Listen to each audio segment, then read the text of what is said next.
When Sierra Leone signed the Ramsar Convention in the year 2000 with just one site, the Sierra Leone River Estuary, this ecosystem contained an estimated 295,000 hectares, and the Ramsar Advisory Mission's arrival is notably pertinent as urbanization and the quest for fuel and minerals is becoming a threat to the Sierra Leone River Estuary and many other marine protected areas supervised by the National Protected Area Authority, NPAA.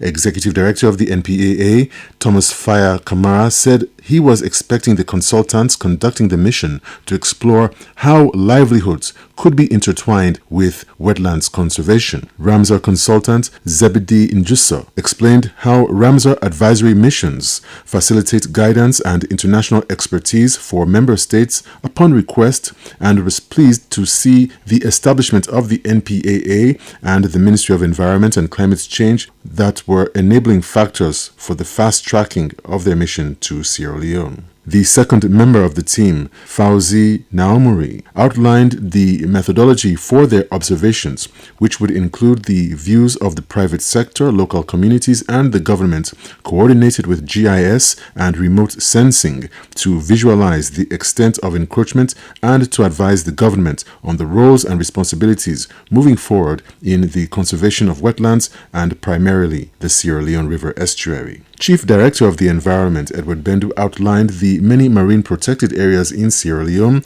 with potential for inclusion in the Ramsar Convention and expressed the need to have a threat analysis and livelihood recommendations to update their 2015 management plan. Representatives from various aligned ministries also expressed what they desired to be seen in the final report. The local government ministry emphasized the oversight and district councils and paramount chiefs. The Ministry of Planning and Economic Development said climate change was factored into their proposed development of a blue economy based on the marine environment. The Ministry of Transport underlined the threats of urbanization, and the Ministry of Mines asked the mission to note the extraction of titanium and other coastal minerals from the Sierra Leone River Estuary, and the Ministry of Water Resources and Sanitation was eager to integrate GIS data into their plans to ensure the sustainable availability of water. Other contributions from the Ministry of Environment and Climate Change